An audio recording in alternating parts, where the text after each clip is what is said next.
10 बजे रात पूरे दिन की बात में आप सभी दर्शकों का बहुत स्वागत करता हूं। मैं राहुल सौमित। ऐसा बुलेटिन है जिसमें पूरे दिन भर की खबर आपको मिलती। नशीले इंजेक्शन पर बड़ी कार्रवाई हुई है। आरोपी के घर से 51 नशीले इंजेक्शन बरामद किए गए। नशीले इंजेक्शन के 2 और आरोपी गिरफ्तार किए गए हैं। कुल 3 आरोपी गिरफ्तार हुए हैं। एक की तलाश जारी है। रांझी थाना पुलिस ने छापेमार की कार्रवाई की है। देखिए यहां भी थाना सेम है। विजेंद्र, इसके बारे में भी बताइए हमारे दर्शकों को। कुल 3 गिरफ्तार किए गए की तलाश कर रहे हैं पुलिस। बेशक राहुल, आपको बताना चाहूंगा कि अक्सर गांजा या चरस का जब व्यापार होता है तो उसमें एनडीपीएस एक्ट होता है, और जब एनडीपीएस एक्ट के तहत पुलिस किसी आरोपी को गिरफ्तार करती है तो उसमें ना तो बेल मिलती है और सजा भी काफी होती है। तो हम कहें कि नशे के सौदागरों ने एक तरह से नए तरह के नशे के कारोबार को इजाद किया है, जिसमें नशीली इंजेक्शन जो कि किसी बीमारी विशेष के लिए इस्तेमाल किए जाते हैं, उनको नशे के तौर पर इस्तेमाल किया जाता है, जिसमें एनडीपीएस एक्ट लगता नहीं है। तो ऐसे में इस लूपहोल का फायदा उठाते हुए नशे के इंजेक्शन का कारोबार खूब फल फूल रहा है। हालांकि पुलिस की ओर से ऑपरेशन शिकंजा जारी किया गया है, जिसके तहत नशीले इंजेक्शन के कारोबार पर नकेल कसने का दावा किया जा रहा है, और इसी कार्रवाई के तहत एक बड़ी कार्रवाई की गई है। मार्केट में नशे की कितनी चीजें उपलब्ध है। इंजेक्शन नशे का मिल रहा है। एक ही जीवन है लेकिन सारे प्रयोग कर लेने हैं। आपने देखा इसके पहले शराब पीने से एक पति ने पत्नी को जिंदा जलाने की कोशिश की। अब दूसरे एक आरोपी के घर पे 51 नशीले इंजेक्शन रखे हैं, पाए गए। इसमें 3 को गिरफ्तार किया गया। शुक्रिया विजेंद्र इस पूरी खबर के लिए। ब्रेक करने के लिए आगे बढ़ते हैं। अब अपने दर्शकों को दमोह लिए चलते हैं, चूंकि जीएसटी विभाग ने यहां छापा मारा है। जबलपुर की 9 सदस्यीय टीम ने छापा मारा है। टीएम इंटरप्राइजेज दुकान में छापेमारी की कार्रवाई हुई है। मामले की जांच में जीएसटी की टीम जुटी हुई है। बस स्टैंड का यह मामला है। ये तस्वीरें आ गई हैं। जबलपुर की 9 सदस्यीय टीम ने छापेमारी की कार्रवाई की है। टीएम इंटरप्राइजेज, इसे प्राइजेस पढ़िएगा, दुकान में छापेमारी की कार्रवाई इन्होंने की है। मामले की जांच में जीएसटी की टीम जुटी हुई है।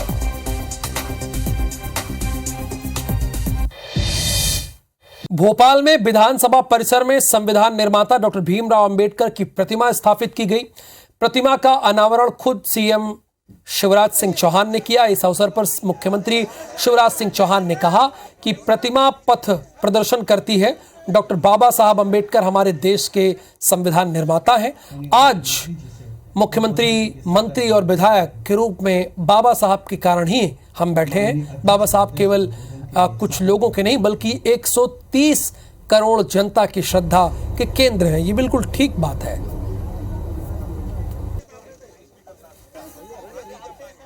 बाबा साहब को तो हम मानते हैं, बाबा साहब का हम सब आदर करते हैं। बाबा साहब हम सबकी श्रद्धा के केंद्र हैं। बाबा साहब ज्ञान और कर्म के संगम हैं। बाबा साहब संविधान के निर्माता है। रायपुर पश्चिम विधानसभा के भेंट मुलाकात के दौरान मुख्यमंत्री भूपेश बघेल ने 121 करोड़ रुपए से अधिक के विकास कार्यों की सौगात दी है।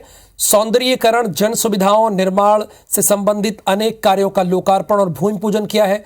मुख्यमंत्री ने मौजूदा लोगों से प्रदेश सरकार की महत्वपूर्ण योजना Swami Atmanand school, Dhanvantari medical store, Chhattisgarh Olympic समेत अन्य योजनाओं की जानकारी ली। साथ ही लोगों की समस्याओं को भी उन्होंने बहुत ध्यान से और गौर से सुना।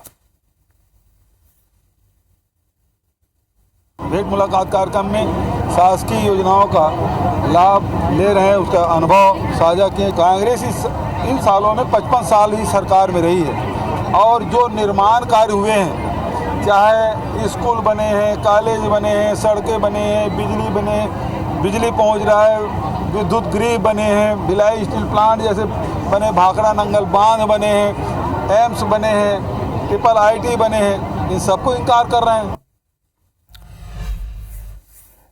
मुख्यमंत्री भूपेश बघेल ने बुधवार को रायपुर पश्चिम विधानसभा के भेंट मुलाकात कार्यक्रम रखा और रायपुर के पूर्व महापौर और दिवंगत कांग्रेस के नेता संतोष अग्रवाल के नाम पर कोटा गुड़ियारी का नामकरण किया।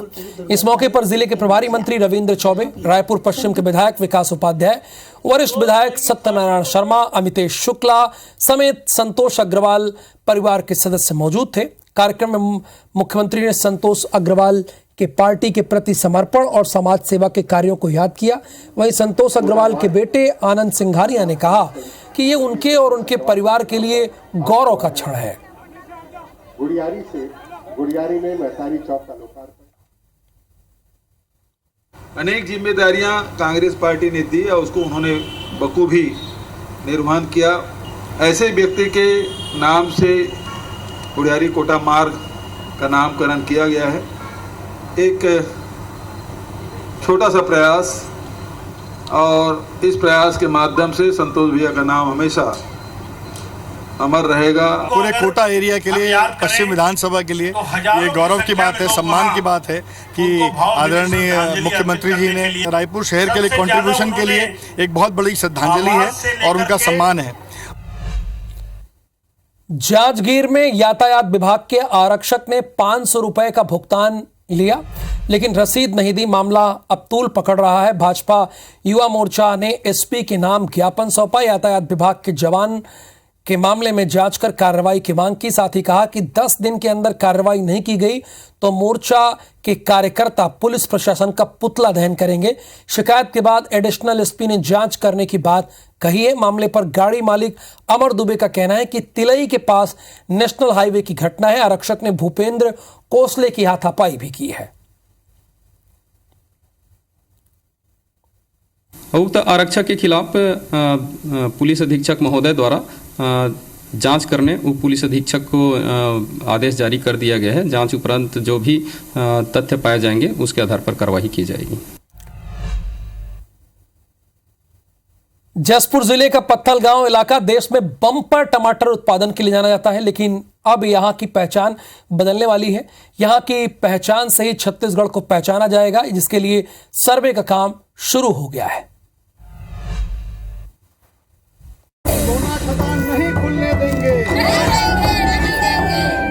विरोध प्रदर्शन की ये तस्वीर जशपुर जिले के पत्थलगांव इलाके से सटे मयूनाचा, जामझोर और सहसपुर में अब आम हो चला है। ये लोग इलाके में प्रस्तावित सोना खदान का विरोध कर रहे हैं। ग्रामीणों की माने तो सोना खदान खुलने से जंगल खत्म हो जाएगा और उनका गांव उजड़ जाएगा। ग्रामीण किसी भी कीमत पर जल, जंगल और जमीन छोड़ना नहीं चाहते। दरअसल जियोलॉजिकल सर्वे ऑफ इंडिया ने सैटेलाइट से सर्वे के बाद मयूनाचा, जामझोर और सहसपुर गांव पहुंची थी और जमीन का सर्वे शुरू किया, लेकिन ग्रामीणों के विरोध के चलते सर्वे टीम को यहां से वापस जाना पड़ा था। ग्रामीणों के साथ अब जनजातीय सुरक्षा मंच भी खड़ा हो गया है, जिसने भी विरोध के स्वर तेज कर दिए हैं। और सोना की यहाँ मतलब खोदाई करेंगे, अपना खदान लगाएंगे, तो यहाँ का किसान लोग कहाँ जाएंगे? अच्छा, हमारा पत्थर में सोना है करके सोना चलते उसको खोद रहे हैं, उसको हम लोग खोदने नहीं देंगे। हम लोग उसमें खेती बाड़ी करेंगे और दोबारा जो आएगा उसको मार पीट के भगाएंगे। और हमको अपने अनाज से ही खुश हैं हम, सोना से नहीं है। सोना नहीं चाहिए हमको। जियोलॉजिकल सर्वे ऑफ इंडिया की टीम ने सर्वे नहीं करने देने की जानकारी जिला प्रशासन को दी, जिसके बाद कलेक्टर, एसडीएम और पुलिस अधिकारियों ने जामझोर में जनसभा की, जिसमें उन्होंने ग्रामीणों को समझाइश दी कि फिलहाल सर्वे किया जा रहा है। अगर खदान प्रस्तावित होगा तो इलाके का विकास होगा और ग्रामीणों का उचित विस्थापन भी किया जाएगा। जी हाँ, मैं बताना चाहूँगा कि हमारे पत्थलगांव जो सब डिवीज़न है उसके जामझोर और मयूर भाजा के अंदर जो सोने के लिए डिस्कवरी के लिए जो GIS है उसका सर्वे वहाँ पर किया जा रहा है और संबंध में उनके द्वारा वहाँ पे सैंपल भी लिए जा रहे हैं। और जिस तरह से खदानें खुलनी है तो उसमें विस्थापन की समस्या नहीं आएगी। ग्रामीणों ने इसको सुना है और समझा भी है और कुछ समय उन्होंने मांगा है ताकि वो अपना आगे जो निर्णय है अपना सुना सके। ऐसा नहीं है कि यहाँ के ग्रामीण इस बात से वाकिफ नहीं है कि उनकी जमीन में सोने के कण मिलते हैं। वो मिट्टी से परंपरागत तरीके से सोना निकालने का काम दशकों से करते आ रहे हैं। ईब, सोनाजोरी नदियों के तट पर रहने वाले 50 से ज्यादा गांव के लोग अब भी सोना निकालते हैं। हमारा गाँव सोना है, ये पारी नी जाई गर्मी है तो आषाढ़ पानी आयल खाना हमें झोले किटी भेटे काम है। हमें तो भोरे ना ले करो भर दिनों काम ला। पत्थलगांव फरसाबहार विकासखंड में 78 वर्ग किलोमीटर क्षेत्र को सैटेलाइट के माध्यम से स्वर्ण खदान के रूप में चिन्हित किया गया है। साथ ही मयूनाचा, जामझोर और सहसपुर के 2 वर्ग किलोमीटर क्षेत्र में अलग अलग स्वर्ण कणों के बड़े भंडार होने की जानकारी है। जियोलॉजिकल सर्वे की टीम सहसपुर और मयूर नाचा जामझोर इन गांव में उसने अपने पॉइंट डालकर सर्वे का काम शुरू कर दिया है। लेकिन गांव के लोगों का साफ कहना है कि हम लोगों सोना उत्खनन करने के लिए सरकारी इकाई इसका हम लोग कोई उसका नहीं कराना चाहते हैं। गांव के लोगों का कहना है कि हमारी धान की फसल और हमारी खेती यही सब हमारा सोना से कम नहीं है। पत्थलगांव से रमेश शर्मा, IBC 24।